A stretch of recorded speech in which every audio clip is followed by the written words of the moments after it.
প্রবাসে টাকা রাস্তায় পড়ে থাকে না। প্রবাসে টাকা ইনকাম করতে মাথার ঘাম পায়ে ফেলতে হয়।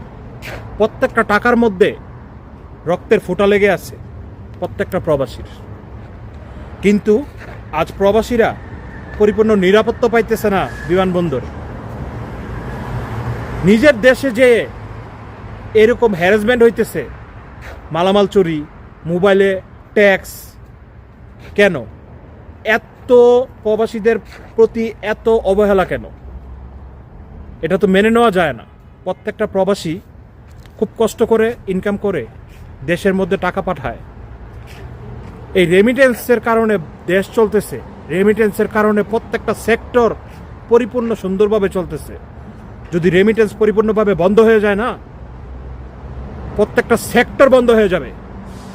প্রবাসীদের নীতিমালাগুলো পরিপূর্ণ করার চেষ্টা করেন, প্রবাসীদের পাশে থাকার চেষ্টা করেন, প্রবাসীদের নিরাপত্তা দেওয়ার চেষ্টা করেন, প্রবাসীদের জানমালের নিরাপত্তা দেন। তাহলে দেখবেন দেশের অর্থনৈতিক চাকা অনেক উপরে চলে গেছে।